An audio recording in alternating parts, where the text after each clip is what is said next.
So one time when I was in school, I think that was in my first year, there was this guy that has school fees issues, and I think his dad was late. And finally, the mom had to, go through some whatever and got the money sent to him, right? And this was around 2015-ish, when gambling was, very fierce in school. Right, and I think it was Chelsea playing with one of these Spanish clubs. I think it was Atletico Madrid or Real Madrid. He placed a bet on Chelsea. He placed a bet on Chelsea. He lost. Right. Now he wasn't supposed to lose. Chelsea wasn't supposed to lose. If you place a bet on Chelsea, you should lose. What do you mean? What do you mean if you place a bet on Chelsea, Chelsea will lose? But the thing here is, I think there were a couple of people that put in just little money and won, and this was part of what made this guy to believe that if he placed the bet on Chelsea, that Chelsea was going to win. And this guy put his whole school fees on that game. And he lost. Exactly. He lost. Now, stop focusing on the Chelsea game and focus on the fact that this guy put his school fees and lost. Right? He was depressed, and I think he almost, because there was no other way that he was going to make back this money and pay his school fees. And the exam was around the corner. Right, and he was devastated. And I think we have all kinds, same story with students, right, and families of people who actually believe that if they put money. I've been addicted to gambling myself. You have? Yes, in my first year in school or thereabout. Now, I wasn't gambling initially for money. I was gambling for fun. But what people don't realize is that gambling is addicting due to the short-term reward it gives and the fact that it hijacks your brain. It's addicting. So I got addicted to gambling, even if it wasn't initially for money, but for fun. At some point, the focus became money, because the money you win from it is the reward you get from it. And then for a long while, I was chronically addicted to gambling. So when you say you were addicted, can you explain addicted? Did you put any money that was important? Because I think when it has to do with most of these betting companies, one of the mindset or the belief they have is that what you should bet on is lose money. Lose money in the sense that money you're not using for anything, right? But I don't think there's anything like lose money. No, there's not. But what kind of money were you betting? Was this your school fees or something? If you're addicted to a thing, you can't decide what money to put into it.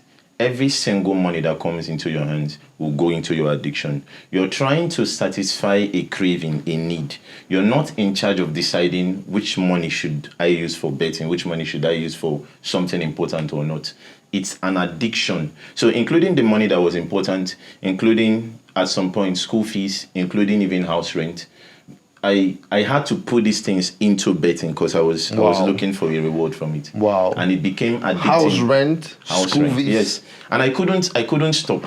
At some point I had to talk to a spiritual leader. I felt it was a spiritual problem. Wow. I needed someone to pray and break this thing off. But sorry, just to be sure.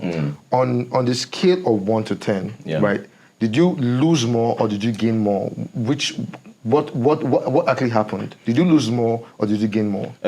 As with every single addiction, in the short run, you will win. But in the long run, you will lose more. Yes. Why? Because you can't control the decision making. You have to understand that at any single time you get addicted to a thing, there is a part of your brain just right in this very corner called your prefrontal cortex. Okay. Is the first part that addiction hijacks and is the part of your brain that is in charge of decision making. So you can't make decisions if you're addicted. Every single addiction works the same way. But with betting, it is worse. The reason it's worse is because it is attached to something you love, which is football, which is fanning a club. You love Arsenal, you love Chelsea, you love football. So it is attached to something that you love, that you enjoy, that you could probably enjoy without even the betting. And since your decision making has been hijacked and is attached to something that you love, it is impossible for you to make a decision against it because the part that helps you make a decision has been destroyed. And the thing is, once that happens, even if you see an immediate short-term win, that gives you that feeling of reward. In the long term, you're going to lose more because you can't even make accurate decisions anymore because the part that is responsible for decision have been affected. So you're going to gamble your money, your rent, you will gamble your children, you gamble your wife, you gamble every single thing. How long were you in this betting thing? How long? Probably took almost a year. For a whole lot of people, it will take more. And you have to understand this. The moment you start gambling, the moment you get into any form of addiction, you can't stop. It means for the rest of your life, you're going to be a gambler, except if you put up some sort of a resistance. So right now, I have to resist gambling every single time. This is funny. This is funny because I remember about 4 years ago, 4 or 6 years ago.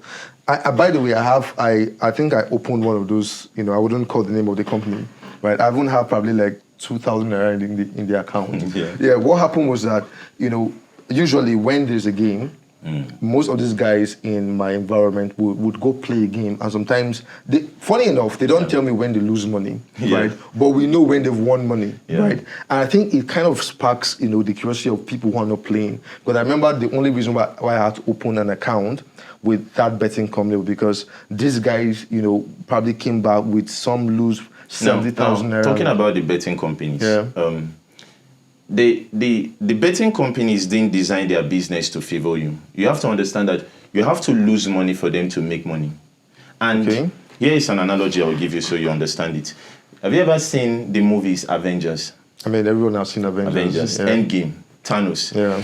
At some point, Dr. Strange explained that Thanos won 14 million times and lost only once. 14 million times he won and he lost only once. But the movie was made in the reality of Thanos' loss.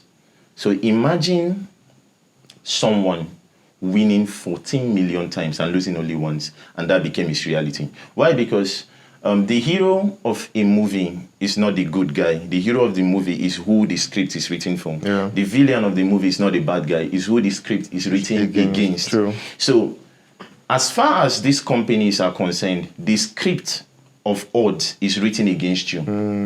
It's why even if you win 14 million times, you win 10 times, that's one game that caught your bet is your reality. Because they are creating the script for it. And there's a way they do this. There's something called an odd margin and a book balancing that they impute into every single odd that they generate and push out to you. That means every single time you see 2.0, Arsenal 1.5, this, that, whatever it is that you bet, they can't lose.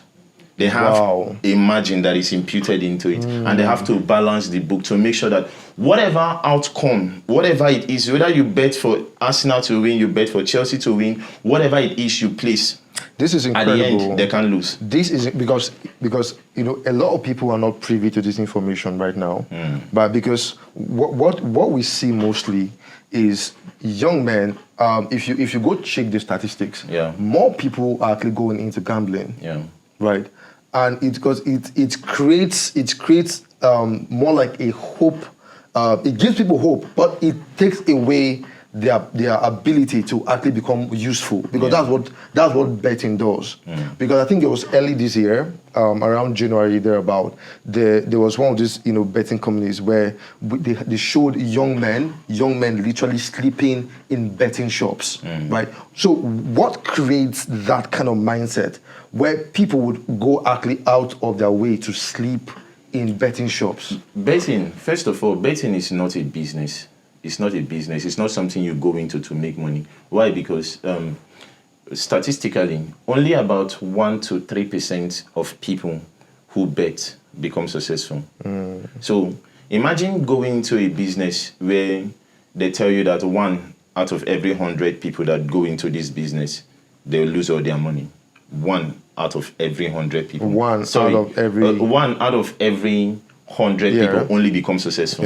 Their entire 99 people lose all their money. Would you still do it? Of course I wouldn't do it. Exactly. So, but that is exactly what betting is. But people don't get it. It's not like you can't make money from betting. But it's not a business. If skit making at least 60% of people who go into skit making, even if they are not the best, they are not at the top, you can get little deals that can give you money. Yeah. You can get little publicity that makes you a little star. But it's not how betting works. With betting, you have a huge percentage of people who are losing. So these bet companies, as a matter of fact, if in a long period they don't reward somebody, people lose interest that it doesn't work. So they rather get money from a whole lot of people and reward a person to have won, and then it encourages people to keep thinking that this is a successful venture. But it is not. Most times, seeing that one person won 40 million naira, you might be surprised that it's 40 million people that lost for one person to win 40 million naira. Well, I think beyond the fact that the reason why people go into betting is probably because there's this announced visibility given to people who win. Yeah. But I think one of the things, like I said, statistically, a lot of people are going into more betting, right? But now thinking about it, I think it's because most influencers literally, because this came into my mind because you mentioned skate making, right? Because they have visibility, right? They have the influencers. So in most skit that you get to watch, you will see them promoting one betting company or the other. Yes. And one of the things that they put out there is that this literally pays, but it doesn't. But influencers don't make their money gambling. They don't make their money betting. They don't do that. They make their money showing you that betting is profitable. Yeah. They don't bet to make their money. It's what they do to show you that this is profitable that gives them money. So you are the one betting. The influencers are not betting. The companies are not betting. The odd generators are not betting. You are the only one that is gambling. So what this means is you're the only one at risk of losing money. Wow. The influencers are not. The companies are not. So as long as you're betting, as long as you're gambling, you will lose money. And the problem why this is not a business, why this is not profitable for you is, just like I keep mentioning, even if you keep winning little money and all that, one loss can sweep off every single thing. Now, life isn't designed that way. Life is designed for you to learn from your mistakes and implement something useful so you can better your future. But with betting, it doesn't give you an opportunity to implement anything. I mean, Arsenal lost. What are you going to do? They're playing a different team. It doesn't matter what. It doesn't matter that they lost. They don't use the motivation into the. Have you not lost a game on Arsenal and you think the next time Arsenal should win, you place they lost again. And you think the next time, it's just a bad form because you can't predict the future. You can use an analysis to predict what the future might be, but betting is not telling you to predict what it might be. It's telling you to predict exactly what it is. And it's impossible for humans to do that. So as long as you dive into gambling, dive into betting, you get addicted, you struggle with prediction, and at the end you lose money on the long run. Basically, there is no way, no matter how good people become at analyzing betting, that they can actually become 100% at predicting what it's going to be. There is no way. You can, and here's the thing, you can win money right now as far as betting is concerned. You can be given 100 million naira, but check the history of every single person who has won money. We are there. Who are they? Why are we not hearing of the thing that they did with money? Why is it that there is no single businessman, wealthy person that have come out to tell us that my money, the millions I made in starting up this business, I got it from betting? Do you know why? Because you don't have a basic entrepreneurial skill to retain money. You might have the ability to attract money by betting, but you don't have the ability to retain it because you can't delay gratification. Now, as a person who bets, there are some important skills that you've gained that probably gives you an advantage in business, which is one of the alternatives if you bet. Because this is one of the things that also helped me in my days of addiction. Number one is that you have very good analytical skills. It's very difficult for an average human to sit down and analyze things. People have low resolution thinking. So as an average gambler, you're already above average people because you can sit down and analyze things, to look at who is in form in Arsenal, who is in form in Chelsea, to look at their last game, to try to predict, look at the odds and reason all those things. It takes a whole lot of skills. Number two, you have a very good research skill. Average people don't know how to do research, but for you to sit down and research on a particular thing, it's a good thing. You also have emotional control, because you see these people, they lost money, they lost their life savings, they lost, of course, some of them go on to commit suicide and all that. But a whole lot of people, even if they get into depression and all that, they really control their emotion. So even sit through that game, it requires a high level of... So apparently they develop soft skills. Yes. Literally. Yes. So we take it that these are just the perks, the advantages. Yeah. So how can someone who have developed these skills, assuming right now we're saying, okay, stop betting, right? Which is difficult because they are apparently addicted, right? But what can they do with this skill? Exactly. Yeah. Now, these are the basic skills that is required for entrepreneurial success. Every single person who is a gambler is a potential success for a business. Wow. Every single person. Wow. There is only one thing they have to do. They have to learn how to do, which is to delay gratification. To delay gratification. Which is difficult. You know. Every mathematical skill, you learn it from betting. Good decision making, you learn it from betting. Emotional control, analytical skill, research skills. Well, looking at your competitors. Just before you go on in this aspect, did you get any assistance in any way? Did someone help you to get out of this addiction? Because apparently, a lot of people will be needing a lot of help. Yes. If they are going to. So, if you did get any assistance, you could let us know. Yes. But if you did yourself, addiction is not something you can fight on your own. You have to really, first of all, understand that you can't fight any form of addiction on your own. Like I said, for every single addiction, the part that is responsible for decision have been hijacked. So you can't fight addiction with your decision, because the very first thing that can fight against it is the very first thing that it hijacks. So just know that I lack the ability to stop this. It's why you can't stop. It's why you keep betting and you cry and you do every single. You know it's hurting you. You know it's harming you, but you can't stop. So the first thing you need to do is to understand that, and then talk to someone with a superior intelligence. Now, in my case, this might not work for everybody, because it's not every single one of us that have an acceptance for spiritual things. But I had to talk to a spiritual mentor. I felt it was a spiritual problem. Are you serious? I thought that some demons, someone was on my case. Someone was shaking a calabash somewhere, and you can't stop betting. You can't stop betting. And I know if I can just stop betting and gambling, I would have solved more than 80% of my problem, my financial problem. I knew it. But guess what? I couldn't stop, because decision making could not be processed, it could not be expressed and all that. So I had to talk to someone. And now talking to someone doesn't necessarily stop you from betting or gambling. Yeah. It just only makes you accountable. That is the first thing it does. It just makes you accountable to a person. And that is the first step. Why? Because the reason it's almost impossible for you to make the decision is that the things you choose are in the environment of where you make your decisions from.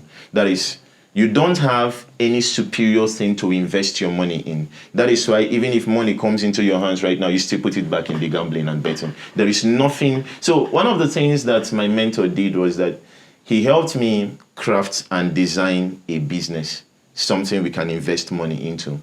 And then he made me committed to the business. He made me develop a vision, something that was worth pursuing. And then he gave me some certain goals to achieve at the end of the week. So he infused new realities in my environment that helps me to make decisions with my finances. Amazing. So even why gambling was a problem, it didn't stop me from gambling. It only stopped initially how much I was putting into gambling. Wow. It suddenly made gambling not to be the god of my finance. I now had a business. Because that's what happens. Yes. Gambling ends up becoming the god of their finance, such that you don't think you can make money outside of this gambling thing. Yeah. Because what happens is that you probably go somewhere, outsource money to put into this, because somehow the narrative have been created in your mind, of course, also through the betting companies, that this is probably what's going to make you a millionaire or a billionaire. Yeah. But eventually it won't. It won't. It will literally take more of what you have than give you more. Yeah. Even if it gives you millions, like I said, it will take it back, because you don't have the ability to retain it. But The reason business was a success for me was because I already developed the skills for running a business while gambling. And it's why I say that every single gambler is a potential successful businessman. They only have to delay gratification. That's all. And outside the fact that I infused some new elements into my decision making, where I made my decisions from and creating a vision for my life and all that, I had to sit down and understand that this was a battle for my decision making, the part of me that makes a decision. This was a battle for my reward system. I had to understand that. Sorry to call you short, because something just occurred to me. Right. At what point did you feel that gambling was going to cause a major chaos with your life or future? Because I think it was you who saw the need of cutting this off or getting yourself out of this addiction. It wasn't someone who came to your aid. It was you who needed aid. Because I think someone needing aid makes it a whole different, other than someone literally going to say, okay, let me stop you from betting, because apparently you won't be able to stop someone from betting except they see the need to ask for help. So what made you feel like you needed help? This is going to sound really funny and of course very personal as well.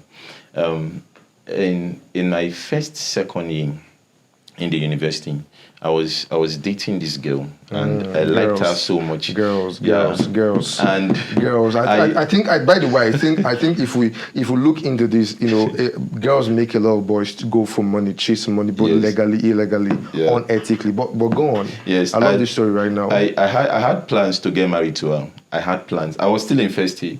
I had a long way to go, but she was that attractive. She was my spec, per se. Okay. And I know money was coming into my hands. I wanted to take care of her. I wanted to spoil her.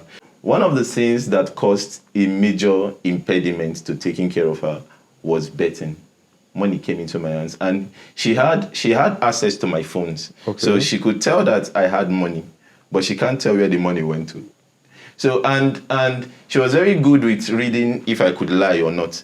So I can't explain what happened to the money that we're supposed to. At some points, we're having plans together. So she could tell I have money. So what happened? Why can't you send me money anymore? Yeah. Not like she was entitled or something, but she actually helped me realize that this was damaging to me. This was making it difficult for me to take care of something I love, which is what happens to most people per se. Yeah. Even if you're married. One of the major disadvantages, you love your family, you love your kids, you love every single thing. And if the love is really profound, it's going to help you fight the addiction, but it's not going to help you stop the addiction. So that was like some sort of a realization for me that this is a major problem. I was lying, I was losing money, I didn't have any money, but money was coming in. And I was literally losing this person because she can tell that I was doing something. So when she started suspecting that probably my money was going to a different lady or so, that was when I know that this was a major problem. We had to take care of all this while she had no idea that you were betting. She had no idea. If you're gambling, you also get very good at lying. Wow. Yes, you get very, very good at lying. It's why I say you develop some marketing skills. Now, as a marketer, you're not going to lie, but you get very good at convincing people, or rather persuading people. Okay. So even if I could persuade her for the moment, for the while, she could just tell that there was something shady with this. I can't tell what it is. So I knew it was a major problem when I could not take care of the thing and the person that I claimed to love. And I started finding a way to look for solutions to take care of this. So just because of time, because we are aware that a lot of people who are watching and who will be viewing this, right? Do you have something you want to tell to people? Is there hope? Right? Is there hope? Do they have reasons? Because allegedly, you're going to have people who would give you legit reasons why they can't stop gambling, right? Considering the hardship in the country, right? They would rather go gamble than probably go into fraud. Yeah. Do you understand? Because most of the options that this, the situation in the country gives most people probably literally forces them to make bad decisions. Yeah. You understand? So what do you have to tell them? What do you have to tell people? The first thing you have to watching? understand is you need to take a bet on yourself. Don't bet on Arsenal, don't bet on Chelsea, don't bet on a football team. Take a bet on yourself. That's Why? amazing. That's amazing. Why? Because you are the only thing that knows yourself so well. You know when you can lose, you know when you can win, you know what your motivations are, you know what your weaknesses are. You don't know what Arsenal's weakness is. You don't know what their problems are. You don't know what they probably, if they had a team issue that morning, in the morning, you don't know what the problem was. You don't know why the team is not so cohesive, but you're the only one that knows you so well. So rather than betting on a football team, take a bet on yourself. See how you can move this you to the future. Create a vision for your life, something that is worth pursuing and worth achieving. Create a sense of purpose, something you can throw your life into. Develop some sort of a business, entrepreneurship, learn to delay gratification, and most importantly, infuse some new decision making into your environment. So rather than choosing bet becomes insignificant and not the god over your finances. Wow, this is amazing. We're aware that, of course, every information that's supposed to help guide people, into making better decisions and helping them delay gratification and everything we mentioned cannot be given on just this one podcast, right? Definitely. So there are many of these that will be coming up, Yes. all right? So thank you all for watching. My name is Simeon Peters, and this is... Yes, I'm Chinyere Uchenna. Now, don't forget to hit the subscribe button. We are going to be treating a very important and interesting topic the next time we come your way. Internet fraud. What are the dangers? What are the advantages? Is this even a thing that you should be doing as a young man or a woman? Or is there a problem? Is there an advantage? So just stay tuned to this channel.